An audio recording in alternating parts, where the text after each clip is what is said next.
Welcome to episode 83 of our Family Travel Australia series. This week we hitch up the van and head out to Silverton, one of the quirkiest and original outback towns in Australia.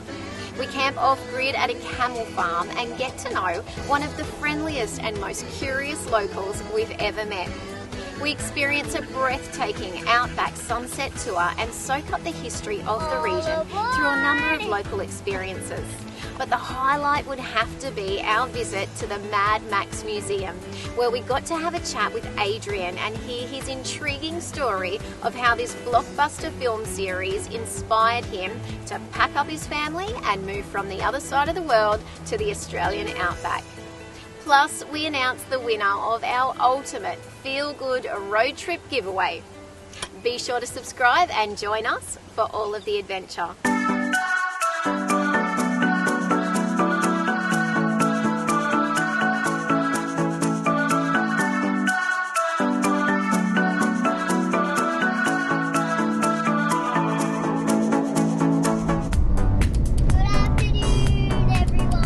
Good afternoon, Jasper. Hey, are you excited, mate? Yep. What do we got on the plan today? We're going to a camel farm. We are going to a camel farm. We've never stayed at a camel farm. Have you ever stayed at a camel farm? No. No, this should be quite interesting, shouldn't it? I think so.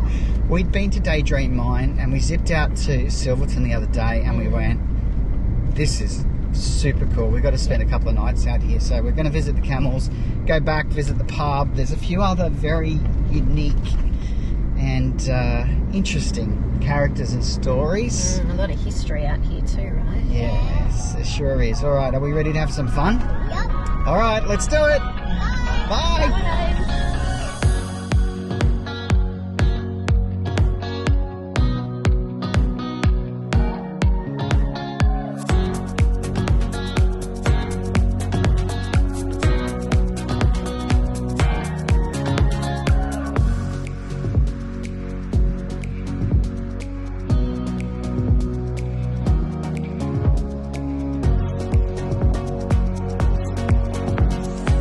How good is the Silverton pub? Pretty unique.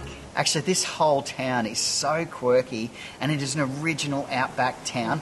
It's located about 25 kilometres west of Broken Hill and there is so much to do out here. Yeah, including a really rich history, which is totally worth your time to come and experience. Yeah, I think that's it. You know, when I first was thinking about coming out here, we were going to just come and do a day trip. You actually need to come and spend more time, Yeah. you know, and that is why we came back. And so we're going to share with you some of the experiences that you can do here. Now, there are a couple of galleries. One of them actually serves coffee, so that's a good thing. There is also 3 churches. The original churches. Yeah, and the Silverton pub is fantastic, okay? It serves meals all day long, and if you're not caravanning or in an RV, then they also provide accommodation in their 7 rooms that just look fantastic. So there's options there as well. Or there's the Penrose Park, Yes. which is another caravan site. They've got a couple of powered sites, mostly unpowered, and it's located right next to this very unique cemetery in the desert. Okay, it is truly intriguing, and to walk around the headstones and read some of the stories, and I mean, it was a really tough time back in the 1800s when this all first started out here in Silverton, but worth a visit. And if you could go there, I think at sunset, that would add to it as well. Yeah, really beautiful. Let's talk about the Gaol Yeah. Museum. What a deceiving experience from the roadside looking at this original jail building. We weren't too sure what to expect, but going inside and being greeted by Ross, one of the passionate volunteers who works tirelessly to keep the museum open for tourists and visitors like us, it was wonderful to get all of the information from him. He basically gave us a floor plan of the original building, 18 rooms and cells in the Gaol Museum, and within those rooms were housed one of the biggest collections of historic memorabilia, photographs of people from every era who lived here in Silverton and Broken Hill, the football clubs and many of the sporting teams as well, I think that's it. We expected to really see a jail museum, but it is actually a TARDIS. Yes.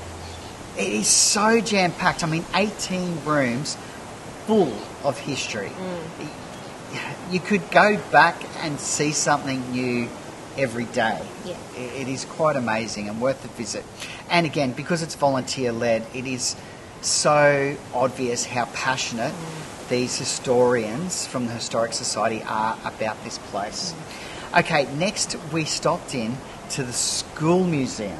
This was fantastic. Marlene, again another passionate volunteer, is there to almost deliver a history lesson in the classroom. And this school started in the late 1800s. In fact, it started in a tent. Yes. How incredible. A New South Wales Department of Education tent, and the original head teacher lived in a tent with his family and then taught during the day in the tent. That's right, and the school was opened right up till 1970. So there's this really fantastic history of all of the pupils that have come through that school, the teachers that have come through that school. In fact, the most famous teacher is Dame Mary Gilmore, who features on the $10 note. And she was an assistant teacher at this school in Silverton from 1887 to 1889, and then went on to really be recognised for her contribution to literature here in Australia. Isn't that incredible and so wonderful to learn these stories, like the $20 note in Broken Hill with the Royal Flying Doctors, and that there is another connection that is recognised nationally. It's awesome. Yeah, it really is fantastic. Okay, the next port of call for us, which I think it's fair to say is a highlight, was the Mad Max Museum and Adrian, who owns and operates this museum. I mean, talk about a unique story. In fact, we had an opportunity to sit and talk with Adrian, and I asked him the first question, and then I think he spoke for about 20 minutes.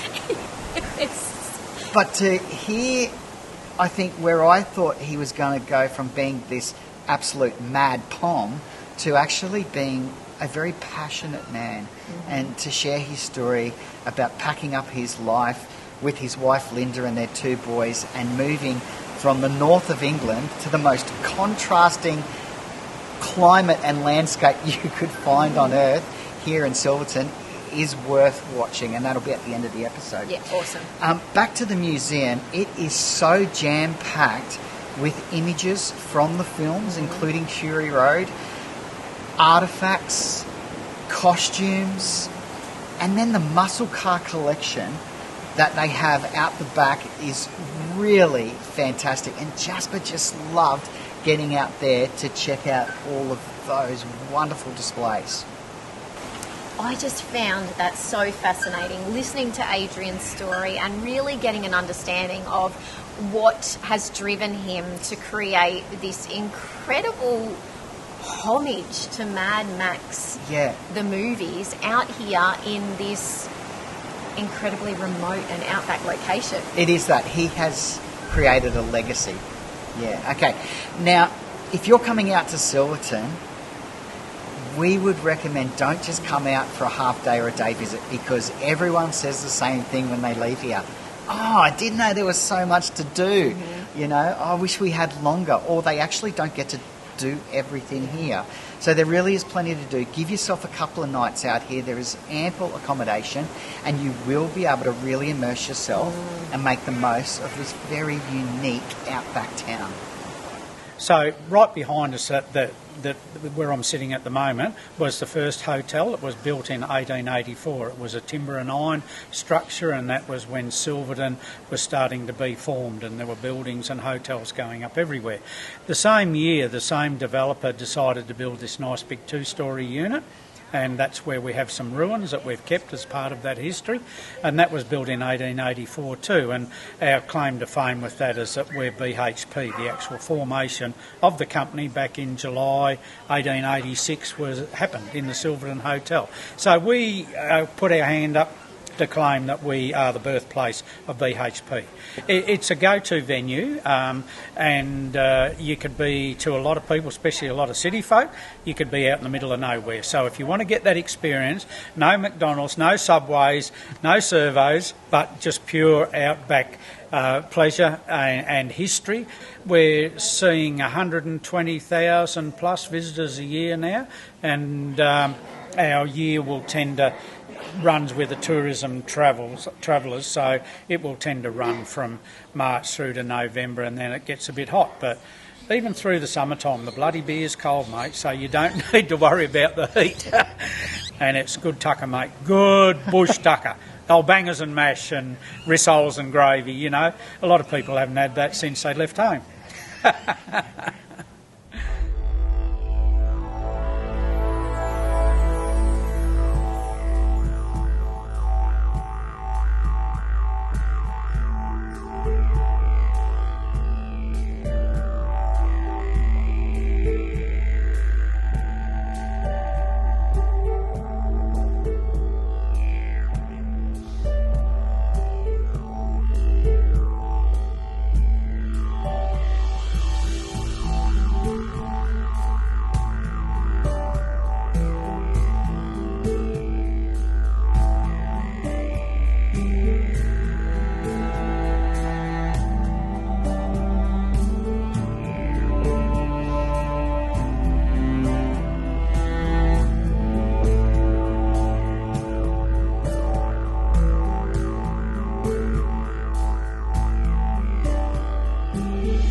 Okay, so we decided to stay at the Camel Farm. It's owned and operated by Duncan and Peter, two very passionate people. I mean, talk about having the red dust in your veins. You know, they really are the faces of outback New South Wales, aren't they? Okay, so you've just seen that incredible footage of us enjoying the camel ride at sunset here around Silverton, out through the ruins.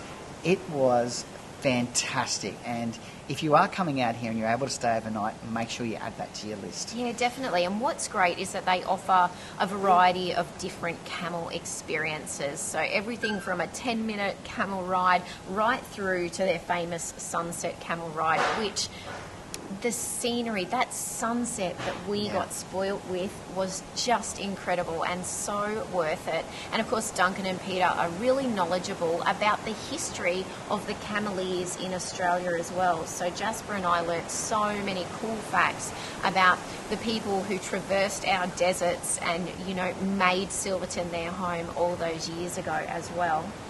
We camped off-grid in their incredible backyard and basically shared the space with Peter and Duncan's menagerie of animals, including Toto, the emu. Okay, now this would have to be probably the most unique animal experience that we have ever had. Toto is like having a pet dog, but it's an emu. He was so playful. And so interactive and gentle and, yeah, I mean, just the most random thing that you could probably feel to experience, but so enjoyable. We even created the Emu Cup, and Jasper and I raced head-to-head with Toto, and, of course, he won. I think he's... Here he comes. Here he comes, Daddy. Go! Go! Go! Go!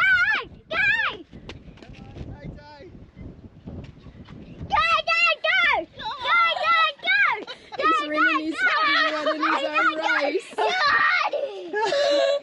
Oh, he's too quick. No, he's Oh, he's going back.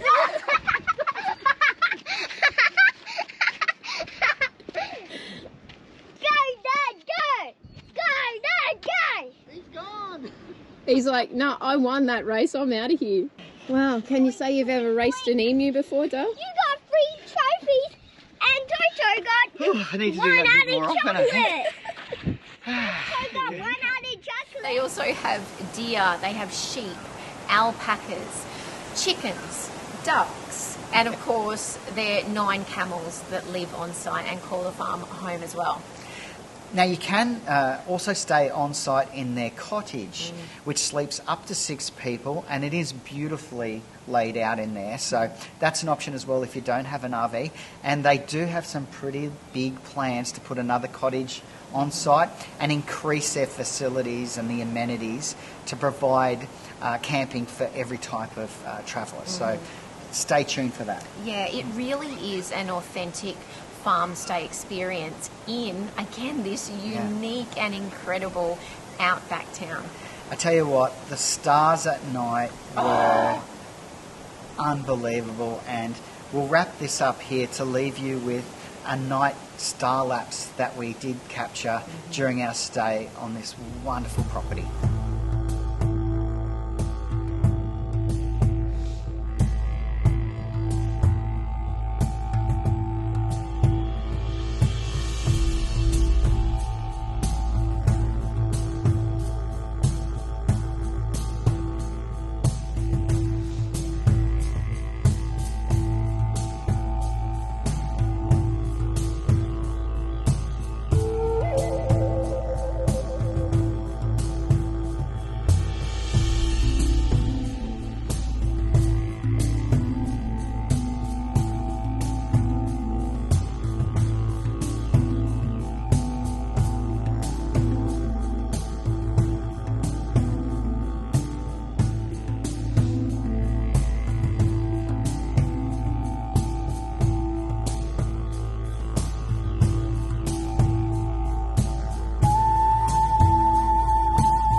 My interest in Mad Max started when I was 18. This was May of '82. So at the time there was a few of us that were into motorbikes, and we used to enjoy going out into the country for a few beers on a night. And on this particular occasion, a couple of friends of mine had been to see Mad Max 1 and 2 as a double feature. This is when Mad Max 2 got released. So the first film was a support film. I was more interested in going to the pub, but they wanted me to go see these biker movies. So I decided to go along just to keep them happy, really. And really, to cut a long story short, I was blown away by what I'd seen. I was so taken by what I'd seen. I couldn't think straight. It was so unique. I mean, it was just incredible, and that really set me on a quest. It set me on this. It was a start of a passion and an obsession, I suppose, but a healthy obsession. And that's really how I ended up here in Australia, because of my passion for Mad Max 2. You know, and that's really why I ended up out here in Silverton, where some of the film was shot. The Australian landscape and the Australian outback is so unique. To me, there's nowhere like it on earth. And to have that as a backdrop in the movie, I think really just added to the interest. I mean, you know, prior to me seeing Mad Max 2, really all we had in England, the TV that we'd had in England really was just about documentaries on the Bushmen and the Aborigines, which fascinated me. And there was always a dream there. Oh, you know, one day I'd really love to go to Australia. You know, but it may never have happened if I hadn't have seen Mad Max 2. That really was kind of the kick up the backside to get me here. So yeah, as I say, the landscape really did play a big part in wanting to come here and visit, well, the whole location of the movie, really. Where I was from in England, which was up north, which was Bradford, it was very industrial, and of course, as you'll know, in most parts of England, the weather's always, you know, it's always pretty chilly. I mean, you know, in comparison to here, it's completely different. There's nothing at all that compares to it. The landscape's completely different, the weather's completely different. You know, so I suppose it was nice to come to a place where you could get up every morning and the sun was shining through the window, because you always got up in a good mood, you know, whereas back in England, you know, it was pretty grey most of the time. You know, I suppose it's all relative to where you live. You get kind of used to it, but I kind of appreciated it more when I came to Australia and realised all the years of kind of missing out on this great weather and this, you know, this kind of great landscape. Yeah, I mean, I absolutely love it here. There are elements of where I live that I do miss. but I wouldn't swap this for the world, you know. Nothing would get me out of it. I absolutely love it. I met Linda just a year after I'd seen the movie, so we'd been together a long time. I was very young when I met Linda. And we had the family, and the family have grown up with Mad Max. Even two of his sons are named after people involved with the film as well, you know, of course. So they've understood the passion. They understand what it's meant to me to, you know, certainly to eventually get to Australia. So in 2004, when our sons had grown, you know, they weren't kids anymore. We got to the point where we thought, look, I really need to do this. I really need to visit Australia. Certainly the sites of the film. So we did. So we came over here for 2 weeks. We spent nearly a week down in Victoria, where the first film was shot. But I couldn't wait to get to Broken Hill. I couldn't wait to get into the red dirt, you know, the dust and everything, and just the outback. So the second week we came up here. We got into Broken Hill. This was March of 2004, so it was still warm, but it wasn't really, really hot, so it was quite pleasant. We got to Silverton, we went in the pub, we grabbed a beer, and then we went out to the Monday lookout. It was the most incredible experience of my life. Not just to be where some of the film was shot, but the lookout itself, which is just incredible. And I got goosebumps and the hairs went up on the back of my neck, and I said to Linda, I said to my wife Linda, I said, because I felt like I'd come home. That's what it felt like to me. I just felt like I was home. And I said to Linda, I said, do you think you could live here? Well, thinking it would never happen, she said yes, which was a big mistake. So when we eventually got back to the UK, and I have to tell you, when we were heading back, I was so, you know, you were kind of, got to go back there, you know, because when we came here, everything was going on in my head, everything that I wanted to do, I knew that I really wanted to do some kind of display, because there wasn't anything here, you know, it didn't make sense to me, there wasn't anything to pay homage to one of the biggest films ever made, and so I had all these things going on in my head, and then I thought, oh, I've got to go back to the UK, you know. Anyway, when we got back there, we actually started the ball rolling. We just sat the lads down and said, look, this is what we'd like to do, this is what we're going to do, you know my passion, and it's another, you know, completely different life for us to start afresh. And they were all for it, you know, they were all for it. I mean, of course, it's difficult, it's always difficult because where you set your roots down and everything, where that is, you've got your friends and everything, but I thought this is an opportunity I can't miss, you know, and it's been great for them ever since. We moved here in 2006, but we had to live down in South Australia for a couple of years, but I was coming here all the time, every weekend, every spare time, sometimes with Linda and the kids or the lads, or sometimes just on my own. And then eventually we found out that the chap that lived in the house that we've now, you know, where we now live, if he got the right price for the house, he'd move into Broken Hill, because he'd been here 40 years, you know. And it was perfect because it had this land at the side of it. You know, it had all this land here that I thought was huge. I mean, I thought it had acreage. It's not, of course, but I thought, compared to England, I thought this is fantastic. And I thought this is perfect to do some kind of display, some kind of museum. And so we moved here in September of 2009. And straight away, without fail, I actually started to put a building up of some sort. You know, I just did, you know, designed what I thought would work in this on this area here. But then the next big problem was finding things to put in the museum. So that was a case of really putting my hands, you know, kind of what am I trying to say here? I suppose putting my faith in the Lord, I suppose, that kind of thing, you know, and faith, and just hope that things would actually come together, you know. So and they did. As soon as people heard about what we were doing here, they were quite forthcoming. You know, people would come here and say, look, I've saved this from the film, or saved that from the film, and that's how we grew. So to the point we're at now, where we're actually at bursting point. So well, that's really how it all came about. Do you know, I have been called, they call me the Mad Pom, they have done, you know, and I think I understand that fully, because there wouldn't be many people that would move to the other side of the world because of a movie. And I think a lot of people have thought I've been, you know, when they've met me, they've expected to meet a madman, you know, they've expected to meet somebody that's not quite, and then they've found out I'm pretty normal and understand the passion. But yeah, I suppose it wasn't something that I thought, you know, I didn't think to myself, look, I like Mad Max, I think I'm going to go over and make a museum. It was a gradual process, really, you know. I mean, my interest Because I get asked all the time, they say, oh, do you ever dress up in costume? And I kind of have to explain, well, I'm a little bit old for that now, but it's not really about that for me. It's not that kind of interest in the film. My interest kind of lies in the whole makeup of the film, what went into making this film. You know, I mean, because it was a worldwide phenomenon. So something must have been done that, and that's my interest when I talk to people. I ask people how, you know, crew members, how they got involved in the film. You know, that's really what interests me. You know, the people that built the vehicles or the people that did the sound. That's really kind of my interest. You know. So I think it is a bit of a shock for people when they do meet me and they do see that I am actually more normal than they expect. But I understand it. If people say, oh, he was mad, you know, he must have been out of his mind to pick his family up and move halfway around the world.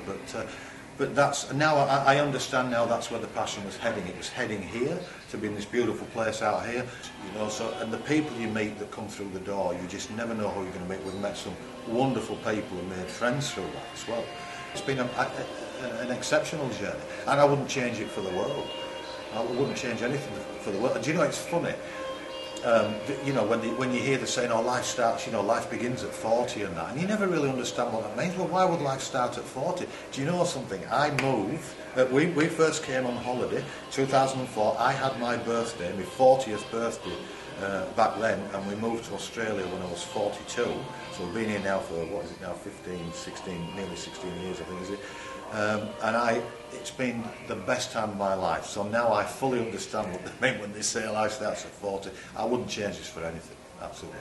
Sorry, I went off on a bit of a tangent there, but yeah, but I wouldn't change this for anything.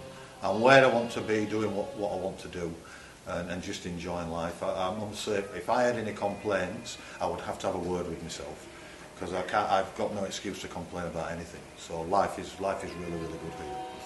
So we've got a real exciting time coming up. This is March of 2022. We're holding an event to celebrate 40 years since Mad Max 2 was made. So this is going to be absolutely incredible. So we're going to have fans from all over the world coming here. They're going to be coming from Japan, America, England, all over the place. This is going to be incredible. So to make it a more of a special event, what we've been doing for the last year is actually constructing a replica of the compound site, which was the petrol refinery. It's in Silverton, so it's not too far away. So we're 3/4 of the way through it now, but it'll be all finished for the event. It's going to be great for anybody that's going to come in costume, turn up with the replica cars. They'll be able to reenact inside the compound what happened in the film. They'll be able to camp around the compound. And it's just going to be a great venue. So that's really, that was kind of, we wanted to do something special, you know, rather than just have people gathering. And to have this as the base, a compound as the base, will just add more to the whole experience for people. So that's the plan so far. But we're really, really excited about this. You know, it's hard to believe it's actually been 40 years. And the film stands up today, you know, after 40 years. That's just absolutely incredible. So that's something to look forward to next March. Stay good. Thank you. Yeah. It's been a pleasure. On you, absolute pleasure. Thank absolute you. Pleasure. It's been Thank brilliant. you. Here we are. It's time to announce the winner of our ultimate feel-good road trip giveaway. Drum roll, please. Anthony and Monique B. Woohoo! Congratulations, guys. You are in for the time of your life, of course.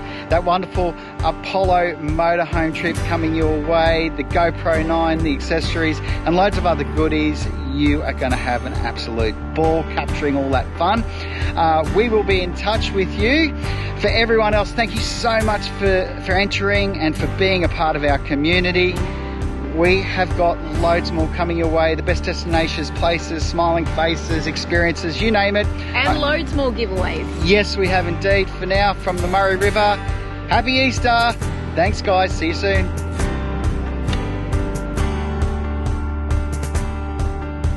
Thanks for watching. Please do like, subscribe, and share our channel. And if you'd like more information on full-time RV travel and living, visit our website, thefeelgoodfamily.com.au. There you'll find loads of free resources, our weekly podcast, caravan cooking recipes, our monthly Go RV magazine articles, and much more. We look forward to seeing you next week. Take care of yourself and your family, and happy trails.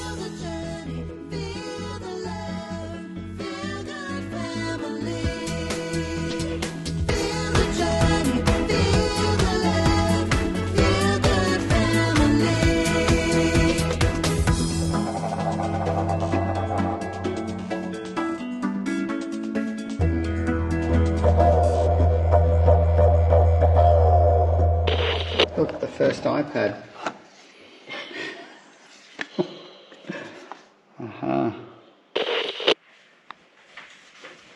Wow! Can you believe trophies in this scale? Ooh, what is this? Wow, okay. Well, that is a prison bed. That's what the prisoners slept on, and that is called a ball and chain. What's a ball and chain? Well, Just for you now. Can you hear this? Yeah. Now, so you don't annoy your mum and dad in the car, that's why it's quiet. But I'll tell you a little trick. If you put it on something, What tune is this? there you go, mate, that's for you. Here you go, Jasper. Welcome, sweetheart. You've been wonderful. Absolutely wonderful. Oh. Thank you, mate. That is very good. welcome. No, it's been beautiful. Absolutely wonderful. No, it's been a pleasure. I haven't got a pram. Good morning, everybody's How about here. this? Is amazing. Yeah. He was so cute. Don't, Just lying at the Toto. in the window every now and This then. is just like a gathering at the zoo. It's like a gathering at a zoo, it is. He's after your GoPro. You're there. It's after your GoPro. It's after your GoPro because he thinks it's a toy. Does he? He likes this little bit here. Yeah. Yeah. Like the it's a dingle bug. dangle. This is so amazing in the outback. It is, You Jasper. should come and look out in the outback. It is so good out in the outback. Try and have a look. Good job, mate. There you go, Tourism Australia. What else do you want? Yeah, we've got Hello, the... Toto. Oh no, look, not interested. Male, obviously, not interested in the washing at all. You like that?